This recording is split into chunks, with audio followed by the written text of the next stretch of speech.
I kind of want to get right to it because there's no question that first-time home buyers are really struggling to come up with money for a down payment on a new home or for ways to pay for elevated housing costs. The price of buying a new home is more expensive than ever.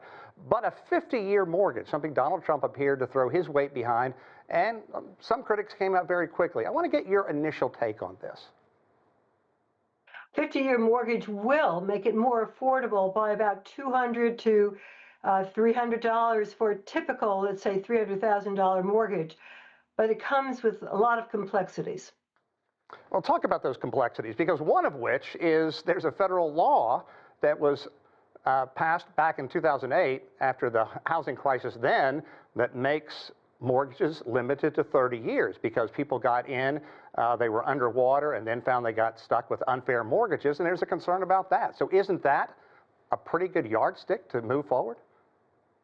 Yeah, that is clearly a problem. The Dodd-Frank Act, which was passed after the Great Financial Crisis to prevent future crises, does preclude risky mortgages, including any mortgage over 40 years. So that would have to be repealed, or there would have to be regulatory change to deal with that. That's one of the complexities. Deeper issues beyond changing the rules is, should we change the rules? Yeah.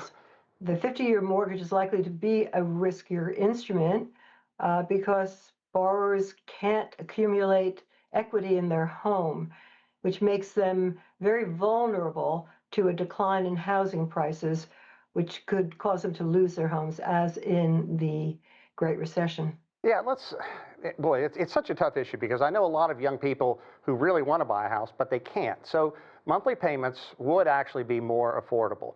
But is this something you think is doable?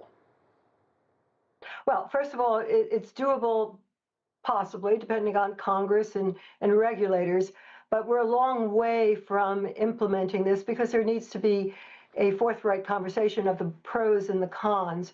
And while there's some advantage in getting people into homeownership, qualifying them into homeownership, there's also putting them at risk. And also, the amount of the mortgage payments over the life of the loan are significantly greater because the duration of the loan is much longer, and also because the mortgage rate on 50-year mortgages is likely to be significantly higher than a mortgage rate on a 30-year mortgage because of default risk and inflation risk, interest rate risk. Investors have to be compensated for both.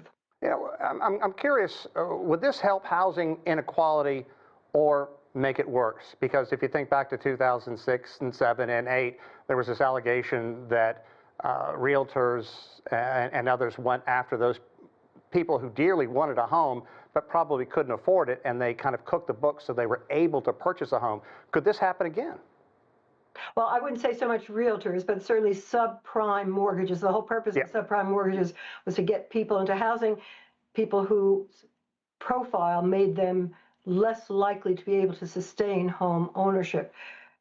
So I don't see this as having that effect unless it's an instrument that takes over the market, which is exactly what happened in the Great Financial Crisis. These risky type mortgages, including interest-only mortgages, and this 50 years is essentially an interest-only mortgage for most of its life, for much of its life. It's unlikely to become a predominant instrument. Sure. Even if it is used for targeted first-time homeowners, there's a potential use in a small portion of the market. Yeah, and you're exactly right. It was some prime mortgage operators, not realtors. So I definitely want to stand corrected. And banks would certainly benefit, and people would pay a fortune in interest. But there are people out there who would support such an idea because they want to have house ownership. Yeah, and for some people, a 50-year mortgage could be ideal. Consider if you're getting a lump sum payment in coming years or your income is going up dramatically. It's not always a bad idea. However, for most of America, this would decrease wealth accumulation and thereby also increase the risk of homeownership. It may be an unfair question, Susan, but let me ask you, do you think that this will get off the ground? Is this something that's going to happen? I'm going to have to throw my hands up on that one. Well played. Well played. Susan, thank you so much for your insight. We appreciate your time. Thank you.